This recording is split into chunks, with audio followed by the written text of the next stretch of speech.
Stalemate is the tactic that can save a completely lost game. You may be down on material, out of moves, and are one step from losing. But if your opponent removes your last legal move, the game is suddenly a draw. Today, I've got 6 real game positions where stalemate decides the game. And in the final position, one player walks into one of the most famous swindles in the chess history. Let's start with position 1.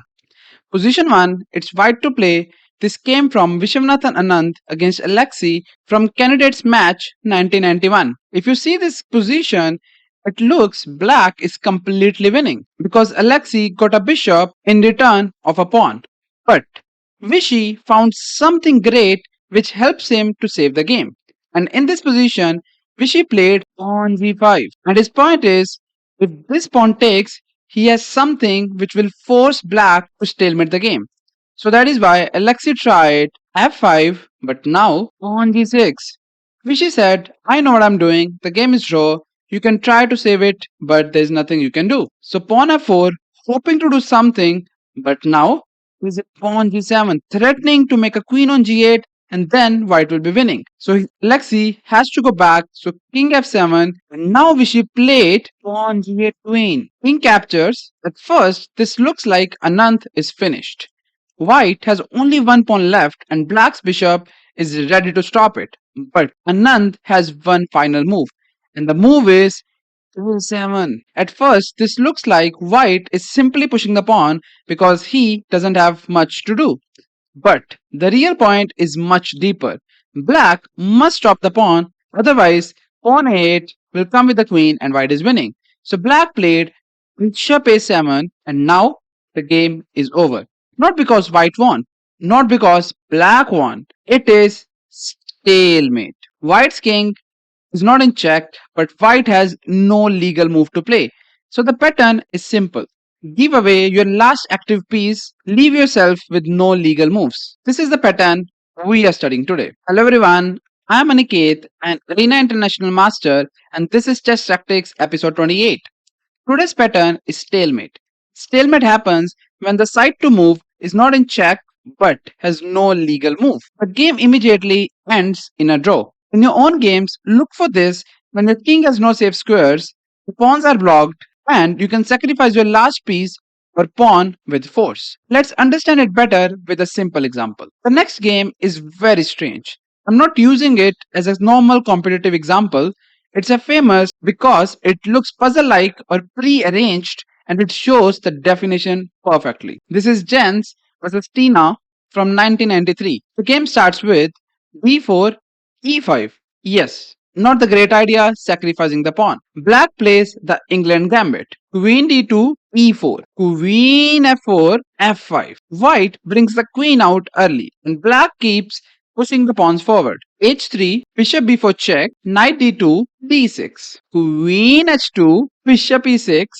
Already, white's queen has gone to h2, but the rest of the white's pieces are still stuck. And the game is almost over, just wait for 6 more moves. a4, queen h4, rook a3, c5, rook g3, blocking his own queen, pawn f4. White's rook comes to g3, but now black's pawn attacks it and it takes away more space. f3, allowing this pawn to capture the rook, but this is not what black is gonna do. Bishop b3, d5, bishop a5, c4, and now pause for 1 second. Black to move. Black does not give checkmate. Black does not win the queen.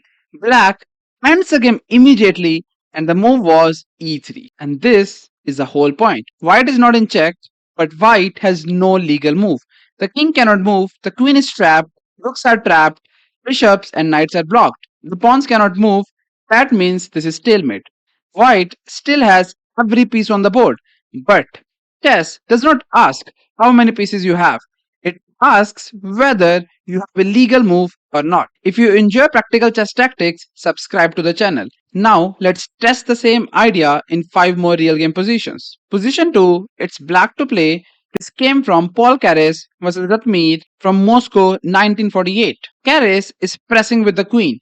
And black's king looks very uncomfortable. Black is in trouble because of the pawn on a4. White has attacking chances and black's king on h6 looks boxed in. Find the move that saves black by using stalemate as a trap. Pause the video here.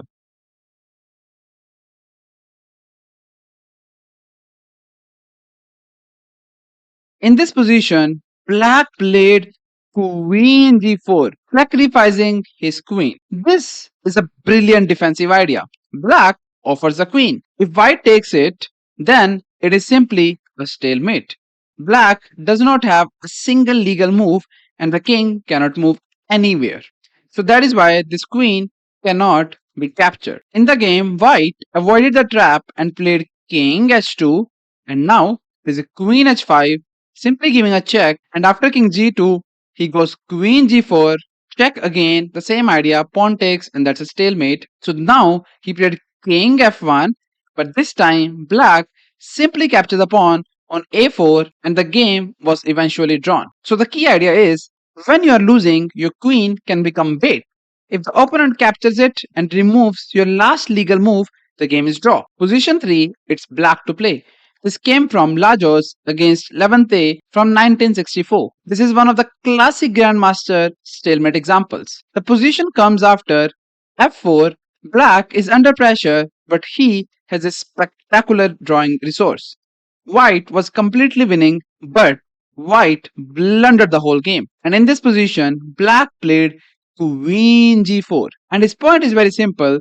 If king takes, then it's already stalemate thanks to the white queen. So after queen g4, white decided not to take it and he played king h6, but now he did not stop. He continued the game with queen g5, sacrificing the queen for the second time, and believe me or not, this queen can be captured with 3 different ways, but none of them is gonna stop the stalemate. So that is why in this position, players agree to draw the game. If you are serious about improving and want structured training instead of just solving random puzzles, I've worked with students personally.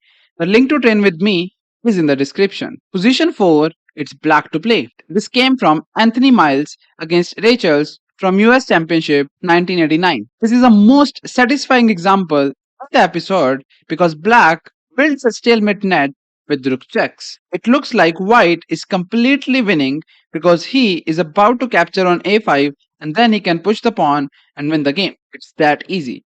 But unfortunately, he missed something very crucial, and that is why in this position the game was draw. And black starts with rook b2 check. And it doesn't matter where the king moves. So white played king takes on a5. And now, if you have already seen, black's pieces are trapped. There's not a single move which black can make except the rook move. So he decided to sacrifice the rook and he played rook b5, simply sacrificing the rook. And his point is same, if rook takes, then all the pieces are stuck and the game is draw. So he tried king a6, but now there's a rook b6 check, and that's it. In this position, both players agree to draw because white got no other chance to win the game anymore. Because if he goes back up, then rook will keep following the king, and there's no way for white to not fall for a check.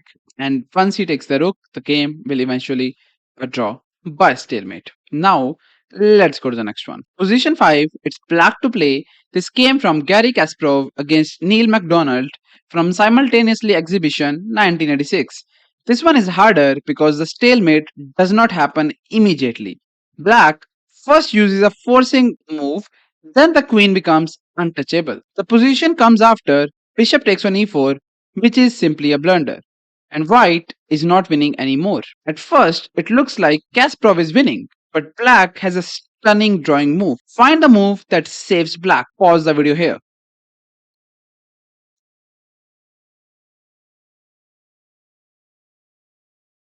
And in this position, Neil played rook takes g3, simply sacrificing a rook. If white refuses, then black keeps fighting. But in the game, white accepted the rook and played king takes g3, and now comes the real point. And the move is queen e5 check. Black gives check with the queen, but the queen is poisoned. If white captures the queen with queen takes a5, It is simply a stalemate. So black has forced a draw against one of the greatest players in chess history. And if after queen e5 check he doesn't capture the queen, then black is gonna capture the white's queen and then black is completely winning. Now let's go to the final position. Final position, it's white to play. This came from Larry Evans against Samuel from US Championship 1963. This is the hardest and most famous one because white looks completely lost. There's so many types of checkmates coming, such as queen g2, rook e1, and whatnot. And black has just played queen takes g3, which is simply a blunder. Black was attacking, white's king is trapped, and it looks like white is about to lose. But Evans find one of the most famous stalemate swindles ever. And here the move is queen g8, simply sacrificing the queen. Black has to take, so king takes on g8, and now white plays rook takes on g7 check. This is the final trick. White sacrifices the rook too. If black captures the rook, then white has no legal move. White's king is not in check, white's pieces are gone, white's pawns are blocked. That means stalemate. So black cannot convert the win and the game ends in a draw. The final point is white did not save the game by defending. White saved the game by forcing black to take everything. This is the lesson. When you're lost, do not only look for checks and captures, look for ways to give away your last legal moves. So that's stalemate. When you're losing, check whether you can force your opponent to capture your last movable piece or pawn. When you see your king has no moves, the pawns are blocked, your last piece can be sacrificed with check or promotion threat, always check for stalemate. If you enjoyed this episode, subscribe for more practical chess tactics and comment which position was the hardest and tell me what move you found before I revealed it.